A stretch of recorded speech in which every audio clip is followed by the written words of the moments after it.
Every conversation carries a consequence. Every viewpoint searches for facts. Discovering your legal standing, delivering rightful justice. Open! Doors open! Move! Hands! Let me see your hands! They're up. I'm not resisting. Where's Marco Vasquez? My name's Marcus Washington, U.S. citizen, Marine Corps vet.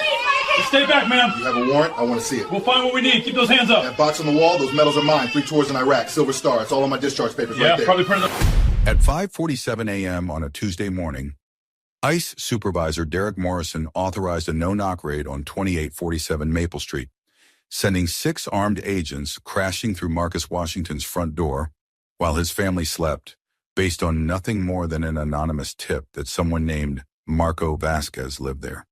Morrison had made a career out of these raids, targeting predominantly Black and Latino neighborhoods with warrantless entries, using the excuse of imminent flight risk to bypass constitutional protections he considered paperwork obstacles.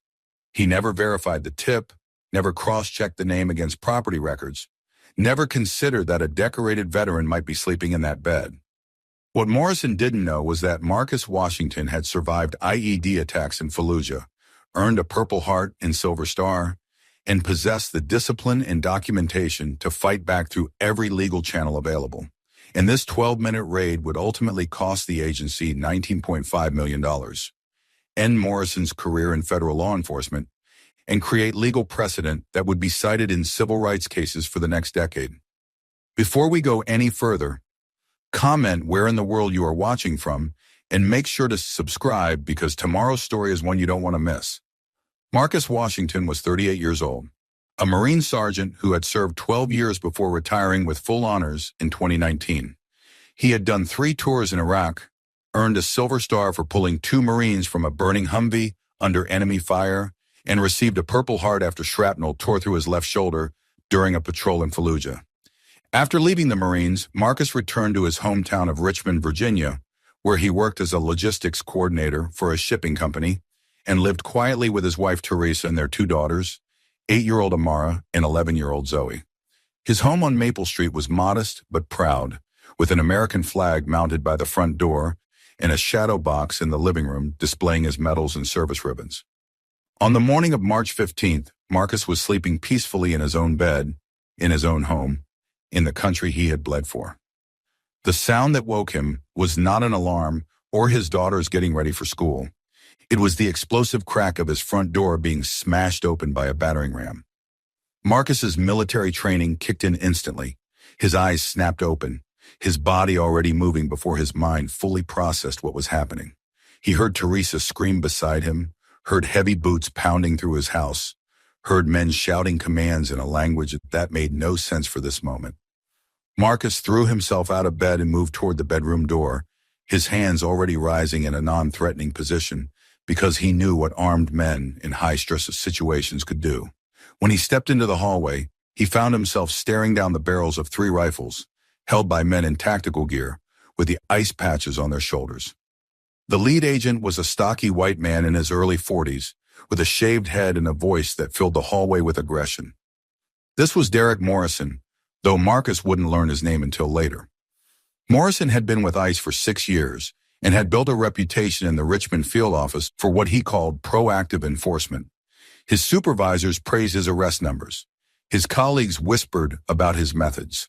Morrison had a pattern of targeting neighborhoods based on demographics rather than intelligence, of treating every door like it hid a dangerous criminal, of viewing constitutional protections as inconveniences that slow down real police work. He had conducted 47 raids in the past 18 months, and in Morrison's mind, the end always justified the means. Morrison looked at Marcus standing in his hallway in boxer shorts and a t-shirt, hands raised, and saw exactly what he expected to see. Not a veteran, not a citizen, not a man who had earned the right to feel safe in his own home. Morrison saw a target, and he moved forward with the confidence of a man who believed his badge made him untouchable.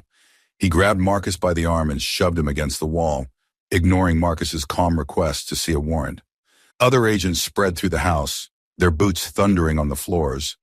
Marcus had refinished himself, their voices harsh and commanding, as they cleared rooms that held nothing more dangerous than sleeping children and family photos. Teresa ran into the hallway in her nightgown, her face frozen in terror, and Morrison's partner intercepted her with a firm hand and a command to stay back. Amara appeared at the top of the stairs, her small face streaked with tears, clutching her stuffed rabbit. Zoe stood behind her sister, trying to be brave but visibly shaking. Marcus felt his heart breaking as he watched his daughters witness their father being treated like a criminal in their own home. But he kept his voice steady and his movements controlled. He had survived combat by staying calm under pressure, and he would survive this the same way. Marcus told Morrison clearly and repeatedly that his name was Marcus Washington, that he was a United States citizen, that he was a Marine veteran, and that he wanted to see the warrant that authorized this invasion. Morrison dismissed every word. He kept asking for Marco Vasquez, insisting that Marcus was lying about his identity, refusing to look at the military identification Marcus offered to show him. When Marcus pointed to the shadow box visible in the living room, to the medals and ribbons that told the story of his service, Morrison barely glanced at it. He had made up his mind before he kicked down the door, and nothing Marcus said would change it. The raid lasted 12 minutes. Agents tore through closets, dumped drawers, moved furniture, and photographed everything they touched. They found Marcus's discharge papers, his passport, his military ID, his driver's license, all documents that proved exactly who he was. Morrison looked at each piece of paper with suspicion rather than recognition, as if citizenship documents were probably forged and military records couldn't be trusted.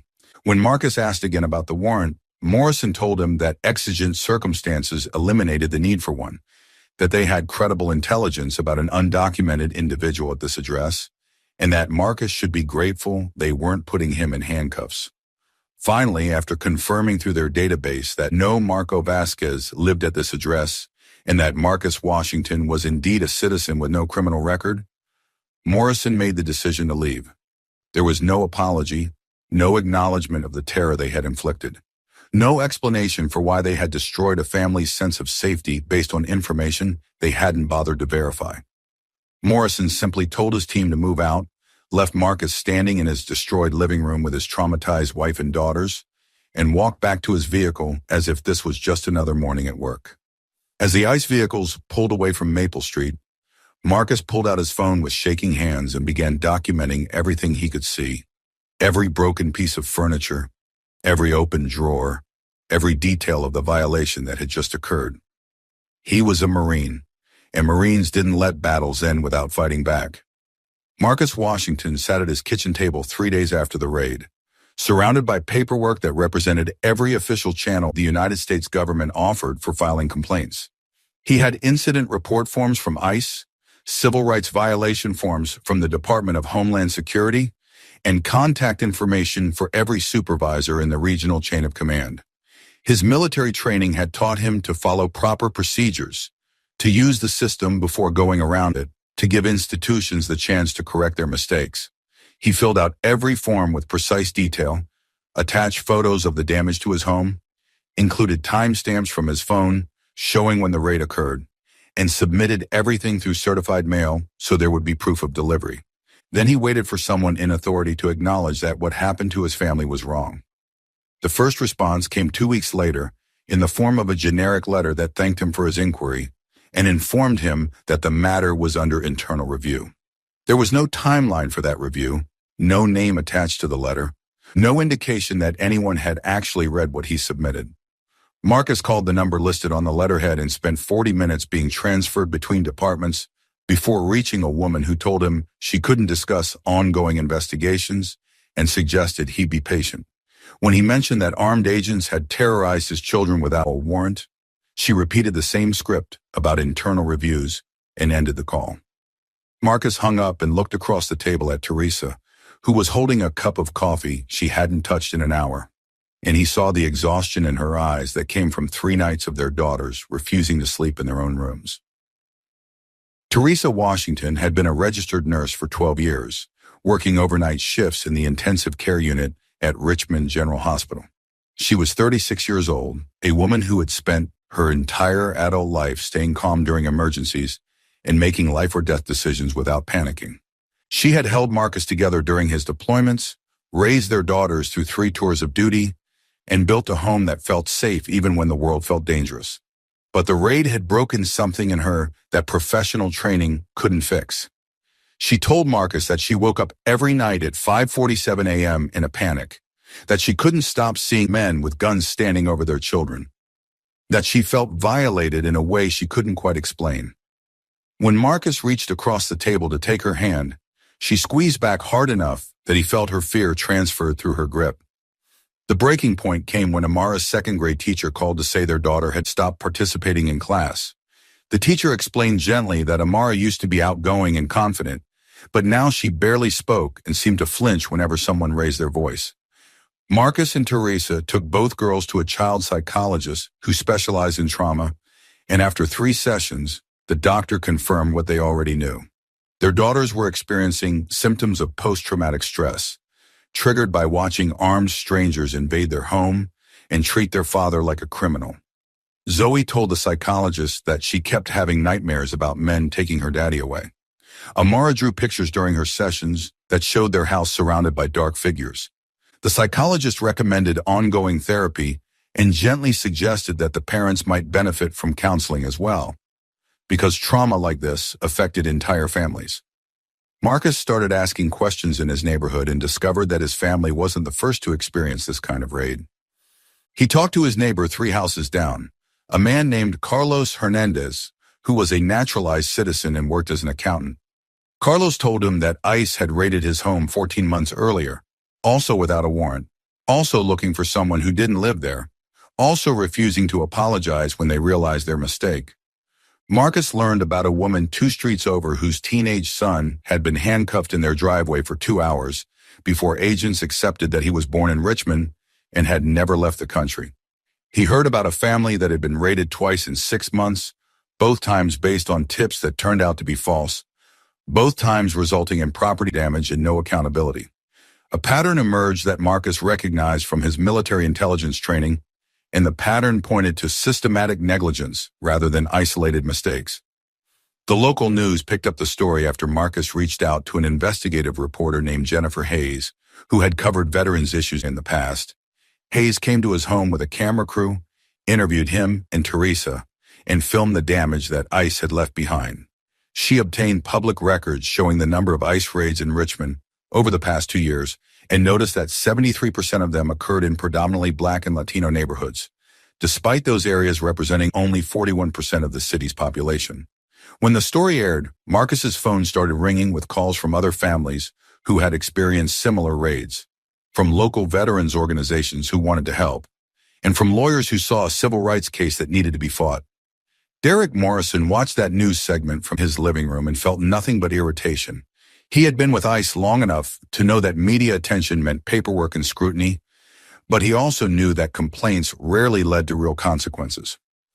His supervisor had already cleared him in the internal review, concluding that Morrison had acted on credible intelligence and followed appropriate protocols for a high-risk apprehension.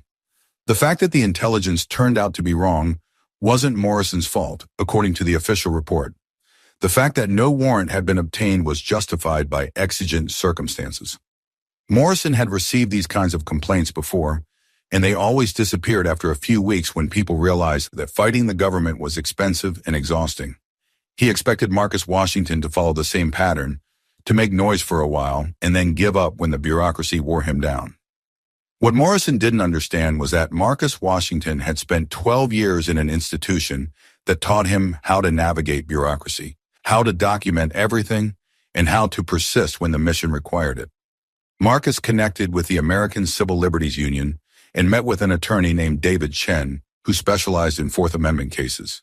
Chen reviewed everything Marcus had documented, requested the incident reports through Freedom of Information Act requests, and started building a case that went beyond just the raid itself. Chen explained that they could sue for the constitutional violation, for the emotional trauma inflicted on the family, and for the pattern of abuse that suggested this wasn't an isolated incident. When Marcus asked about the cost, Chen told him that the ACLU would provide resources and that several veterans' legal assistance organizations had already offered support. The decision to file the lawsuit came during a family meeting at the kitchen table. Marcus laid out all the options while Teresa and the girls listened. He explained that fighting back would mean depositions, court appearances, and reliving the trauma repeatedly. He acknowledged that they could lose, that the government had resources and legal protections that made these cases difficult. But he also told his daughters that when people with power abuse that power, someone has to stand up and say it was wrong. Zoe asked if suing the government would keep other families safe, and Marcus told her honestly that it might. Amara asked if the men who scared them would get in trouble, and Marcus promised he would do everything possible to make sure they faced consequences.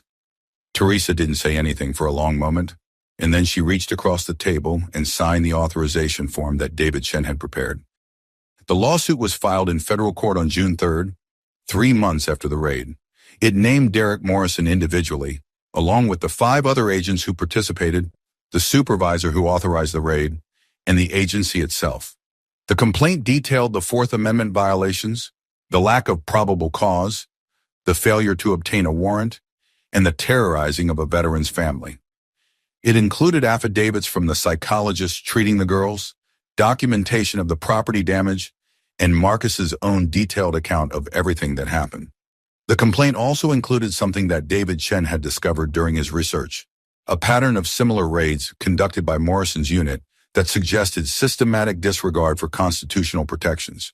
Chen requested 47 case files for raids Morrison had conducted over the past 18 months, and he noticed that nearly all of them involved minority families, and nearly none of them had proper warrants. ICE responded to the lawsuit exactly as Morrison expected they would. The agency filed a motion to dismiss based on qualified immunity, arguing that the agents had acted in good faith based on the information available to them, and that they couldn't be held personally liable for mistakes made during the course of their duties. The government's lawyers argued that the anonymous tip provided sufficient cause for the raid, that exigent circumstances eliminated the warrant requirement, and that any emotional trauma suffered by the family was an unfortunate but unavoidable consequence of necessary law enforcement. They painted Morrison as a dedicated agent doing a difficult job in challenging circumstances, and they suggested that Marcus Washington was trying to profit from a routine immigration enforcement action. David Chen read the government's response and smiled for the first time since taking the case.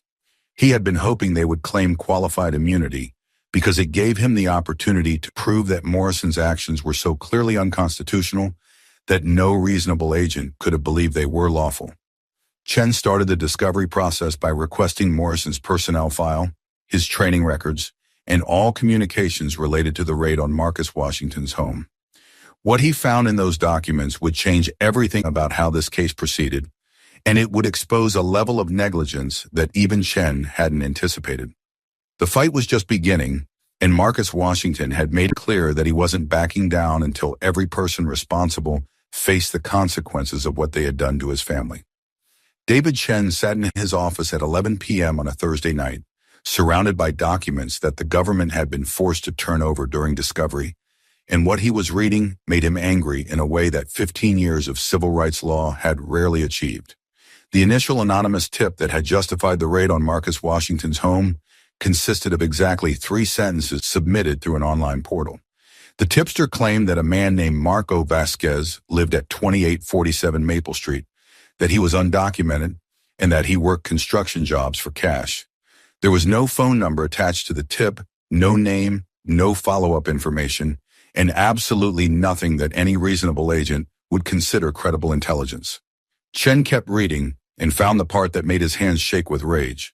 The IP address attached to the tip traced back to a computer belonging to Marcus's neighbor 2 doors down, a man named Gerald Hutchins who had filed noise complaints against 3 different black families on the street over the past 4 years.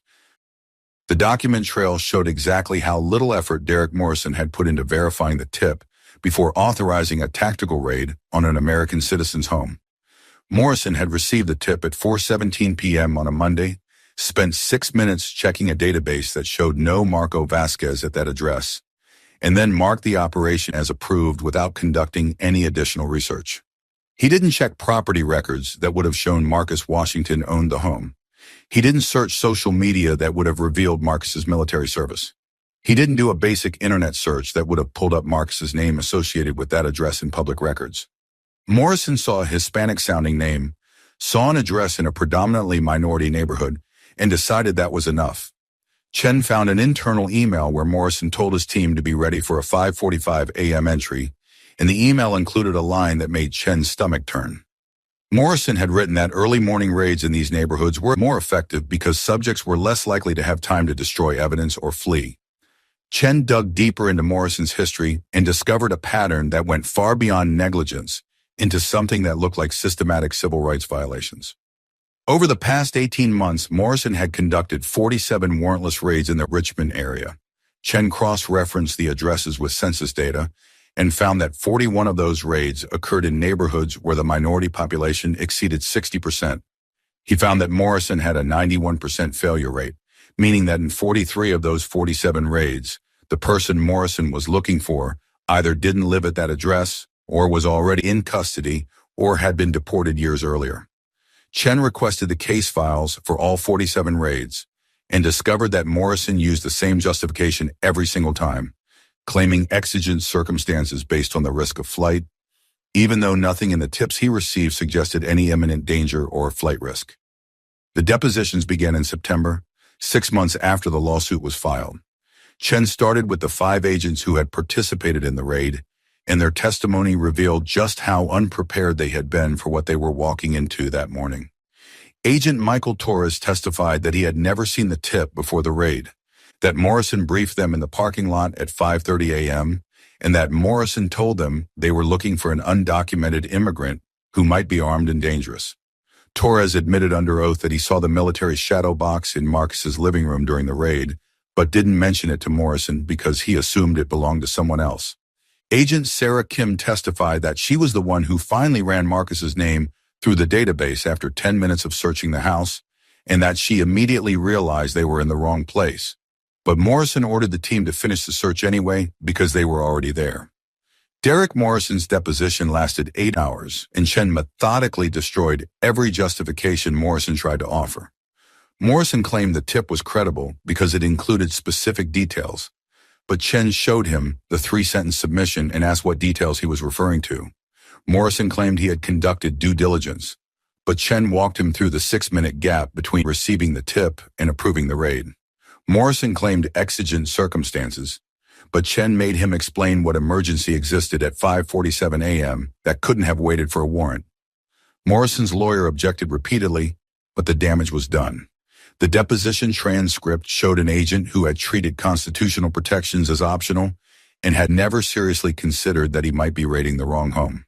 When Chen asked Morrison if he had ever apologized to Marcus Washington, Morrison said he didn't believe an apology was warranted because he had been doing his job. The defense's attempt to claim qualified immunity fell apart during expert testimony. Chen brought in Professor Amanda Richardson, a constitutional law scholar from Georgetown, who had written extensively on Fourth Amendment protections. Richardson testified that the law regarding warrantless searches had been clearly established for decades, that Morrison's claimed exigent circumstances didn't meet any recognized legal standard, and that no reasonable agent could have believed this raid was constitutional. She walked the jury through Supreme Court precedents that explicitly prohibited exactly the kind of search Morrison had conducted, cases that dated back to the 1960s, that made it crystal clear that anonymous tips required corroboration before they could justify warrantless entry into someone's home. Richardson stated plainly that Morrison had violated clearly established law, which meant qualified immunity didn't apply. Chen also called former ICE agent Thomas Walker, who had retired after 22 years with the agency and now worked as a consultant on law enforcement practices. Walker reviewed Morrison's pattern of raids and testified that Morrison's approach violated every standard protocol that ICE training emphasized. Walker explained that proper procedure required agents to verify tips through multiple sources, to obtain warrants except in genuine emergencies, and to conduct surveillance before tactical entries. He testified that Morrison's 91% failure rate would have triggered immediate retraining or removal from field operations in any properly supervised unit, and that the fact Morrison was allowed to continue conducting these raids suggested a systemic failure in oversight. When the defense attorney asked if mistakes happened in law enforcement, Walker agreed they did, but he clarified that 43 mistakes following the exact same pattern over 18 months wasn't a mistake. It was a policy. The emotional centerpiece of the trial came when Marcus took the stand in his Marine dress blues, wearing every medal he had earned during 12 years of service. Chen walked him through his military records slowly and deliberately, making sure the jury understood exactly who Derek Morrison had treated like a criminal. Marcus described earning his Silver Star in Fallujah, pulling 2 Marines from a burning vehicle while taking enemy fire, suffering burns on his hands that still caused him pain. He described the Purple Heart he received after shrapnel tore through his shoulder, the months of physical therapy, the decision to stay in the Marines despite the injury because he believed in the mission. He described coming home after 3 tours, buying a house in the neighborhood where he grew up, trying to build a quiet life with his family after years of war. Then Chen asked Marcus to describe the morning of March 15th, and Marcus's voice stayed steady as he walked the jury through every moment of terror. He described waking to the sound of his door being destroyed, seeing rifles pointed at his face, hearing his daughter scream. He described trying to show Morrison his military ID and being told he was lying. He described watching his wife being held back by armed agents while his children cried on the stairs. He described the 12 minutes that felt like hours, the violation of watching strangers tear through his home, the humiliation of being treated like a threat in the country he had bled for. When Chen asked how the raid had affected his family, Marcus's voice finally cracked. He talked about Amara's nightmares, about Zoe's fear of anyone in uniform, about Teresa waking up in panic attacks. He talked about the therapy bills, the damaged sense of safety, the conversations he never thought he would have to have with his daughters, about why the people who were supposed to protect them had hurt them instead. The defense attorney tried to shake Marcus during cross-examination, suggesting that he was exaggerating the trauma for financial gain, implying that a combat veteran shouldn't be so affected by a simple raid. Marcus looked at the attorney and said something that Chen would later describe as the moment the trial was won. Marcus said that he had faced enemy combatants who were trying to kill him, and he understood that threat. But having armed agents from his own government invade his home and terrorize his family was a different kind of violation, because it came from people who were supposed to uphold the Constitution he had sworn to defend. He said he had trusted that the system would protect him because he had given 12 years of his life to that system, and Derek Morrison had proven that trust was misplaced. The jury watched him say those words in his dress blues with his medals displayed, and several of them were visibly emotional. Chen introduced the psychological evaluations that had been conducted on both Amara and Zoe, detailed reports from Dr. Lisa Patel, who had been treating the girls for 7 months. Dr. Patel testified that both children showed clear symptoms of post-traumatic stress disorder, that Amara had regressed in her social development, and that Zoe experienced anxiety attacks triggered by loud noises or unexpected visitors. She explained that childhood trauma of this kind could have lasting effects that might require years of treatment, and that the girls' sense of safety in their own home had been fundamentally damaged. When the defense suggested the girls would have been fine if their parents hadn't made such a big deal about the raid, Dr. Patel responded coldly that children don't develop PTSD from events their parents exaggerate. They develop PTSD from experiencing genuine terror, and that minimizing their trauma was exactly the kind of response that made recovery harder. The final piece of Chen's case came from documents he had subpoenaed from ICE headquarters. He found the memo that should have ended Derek Morrison's career long before he raided Marcus Washington's home. 15 months before the raid, an internal review had flagged Morrison's unit for an unusually high number of complaints related to warrantless searches and mistaken identity raids.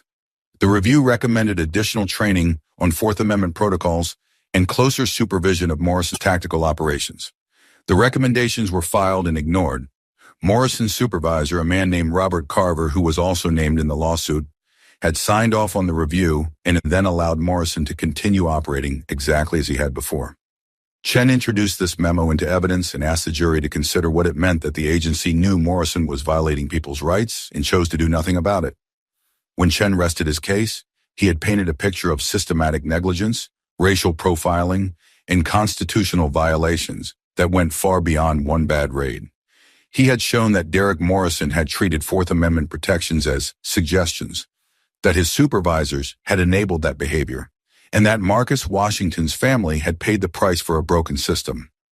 The defense's case lasted 2 days and consisted mainly of arguing that Morrison had made an honest mistake based on incomplete information. They tried to portray him as a dedicated agent working in difficult circumstances, but every argument rang hollow against the mountain of evidence Chen had presented. When the defense attorney suggested during closing arguments that ICE agents deserve the benefit of the doubt when making split-second decisions, Chen stood up during his rebuttal and reminded the jury that Morrison had hours to verify his information before the raid and years of clearly established law telling him he needed a warrant, and he had ignored both. The jury deliberated for 4 hours. When they came back, the foreman read a verdict that found Derek Morrison personally liable for violating Marcus Washington's Fourth Amendment rights, found that qualified immunity did not apply because the law was clearly established, and found the agency liable for failing to properly train and supervise Morrison, despite knowing about his pattern of constitutional violations. The verdict included compensatory damages and punitive damages that reflected the jury's conclusion that this wasn't just a mistake, it was a deliberate disregard for the rights of American citizens. Marcus sat next to Teresa and held her hand as the verdict was read, and for the first time since the morning of March 15th, he felt like justice might actually be possible. The jury awarded Marcus Washington $19.5 million in total damages, split between $4.5 million in compensatory damages for the trauma inflicted on his family and $15 million in punitive damages, designed to send a message that constitutional violations carried real consequences. The courtroom went silent as the numbers were read, and Marcus felt Teresa's hand squeeze his so hard it hurt. Derek Morrison sat at the defense table with his face blank, but his career was over before he left the building. Within 48 hours, Morrison was fired from ICE, along with another agent who had participated in multiple questionable raids. 3 other agents received suspensions without pay, and Morrison's supervisor, Robert Carver, was demoted and transferred out of the Richmond office, pending a separate Department of Justice investigation into the unit's practices. Marcus stood on the courthouse steps afterward, facing cameras and reporters, still wearing his dress blues because David Chen had suggested the visual would matter. He gave a statement that was short and direct, the kind of communication his Marine training had taught him. He said that he had fought for the Constitution in Iraq, and he shouldn't have had to fight for it again in his own home. He said the money didn't erase what happened to his daughters, but it proved that nobody was above the law, not even federal agents who thought their badges made them untouchable. He thanked the jury for listening, thanked his legal team for fighting, and thanked the other families who had come forward with their own stories of raids that never should have happened.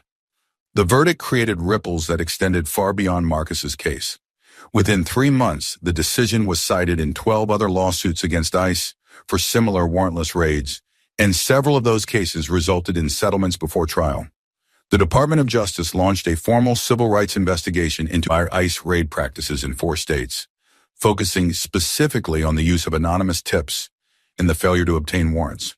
Congress held hearings where Marcus was invited to testify about his experience, and his testimony led to proposed legislation requiring stricter oversight of immigration enforcement operations and eliminating qualified immunity protections for agents who conducted warrantless searches without genuine exigent circumstances. The law hadn't passed yet, but the conversation had shifted in ways that mattered. Marcus used part of the settlement to pay off the mortgage on the house that ICE had violated, ensuring that his daughters would always have a home that truly belonged to them. He set up education funds for Amara and Zoe that would cover their college expenses and then some.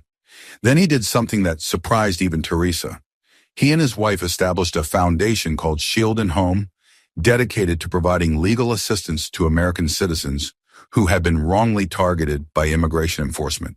The foundation partnered with the ACLU and several veterans organizations to offer free legal representation, help with filing complaints, and support for families dealing with the trauma of unlawful raids.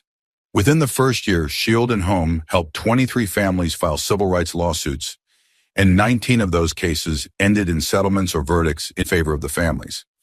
Derek Morrison faced consequences that went beyond losing his job.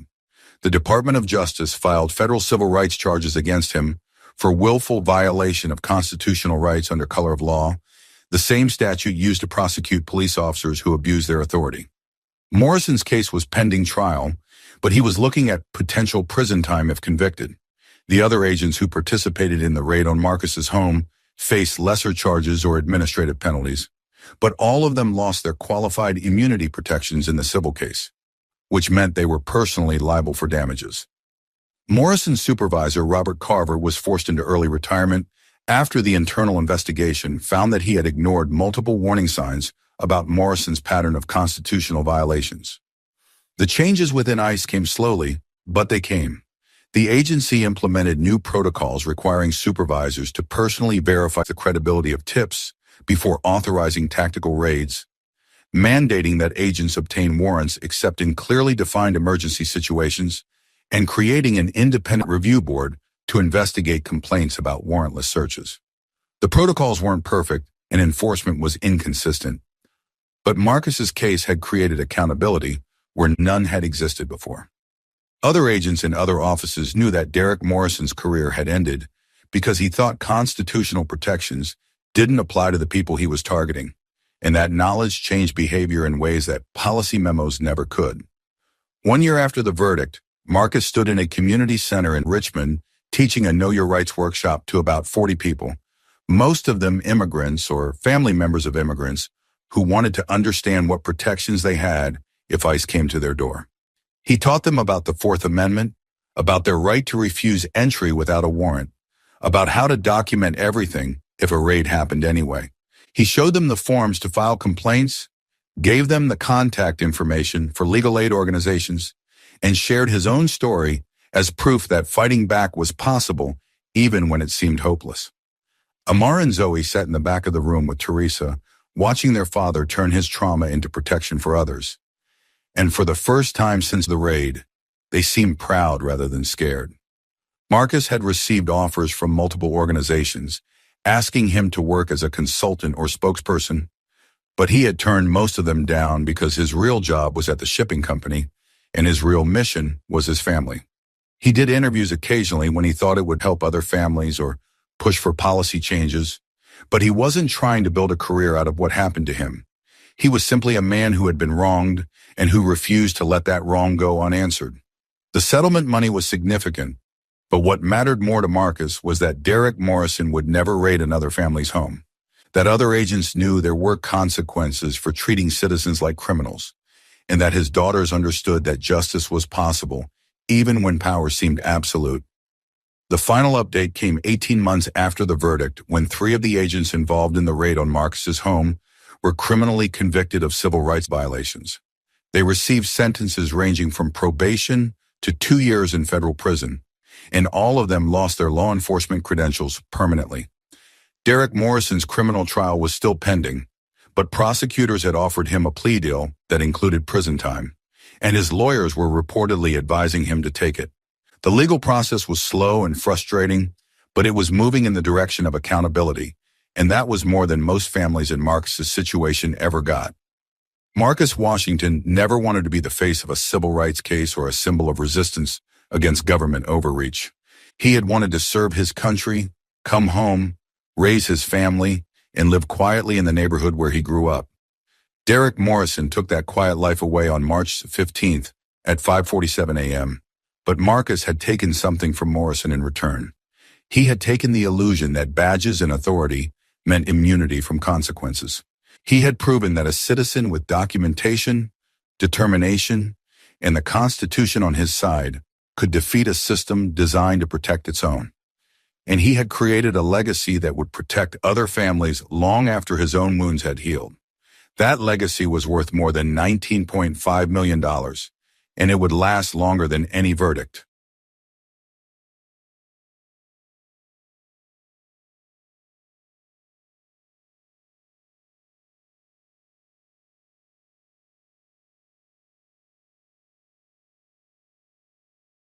Justice requires constant vigilance, and credible information is your best defense. Thank you for watching and fostering a transparent society.